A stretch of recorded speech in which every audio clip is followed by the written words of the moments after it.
मतदान के बाद पूर्णिया लोकसभा चुनाव एक दिलचस्प मोड़ पर खड़ा दिखाई दे रहा है। 26 अप्रैल को खत्म हुए चुनाव में पप्पू यादव के नाम का डंका बज रहा है।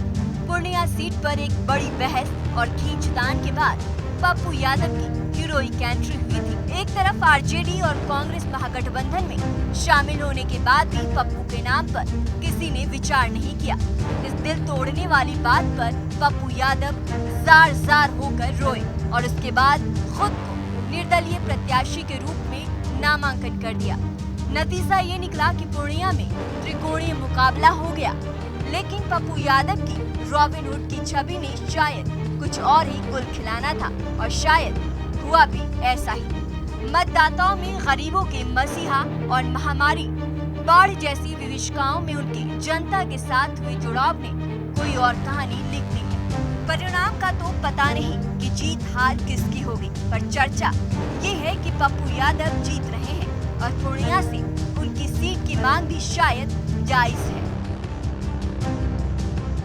दूसरे चरण की सभी सीटों पर शुक्रवार को वोटिंग खत्म हो गई। पहले चरण की अपेक्षा इस चरण में वोटिंग प्रतिशत में भी इजाफा हुआ। इस चरण में शामिल 5 लोकसभा क्षेत्र किशनगंज, कटिहार, पूर्णिया, भागलपुर और बांका है। बिहार में शाम 6 बजे तक 5 सीटों पर कुल 58.58% वोटिंग हुई। सबसे ज्यादा कटिहार में 64.60% वोट पड़े। वहीं सबसे कम भागलपुर में 51% मतदान हुआ। हालांकि पहले फेज में कम वोटिंग के बाद दूसरे चरण में वोटर्स में उत्साह दिखाई दिया।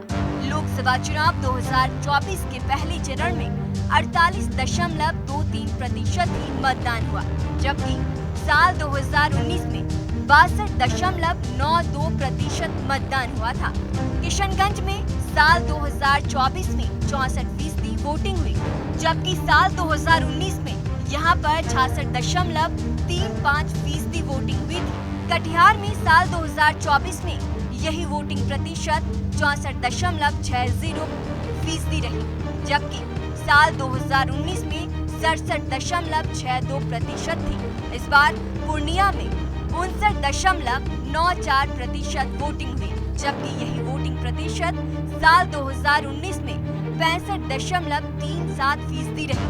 साल 2024 में भागलपुर और बांका में 51 और 54% वोटिंग हुई, जबकि साल 2019 में यही वोटिंग प्रतिशत भागलपुर में 57.17 और 58.60% वोटिंग थी।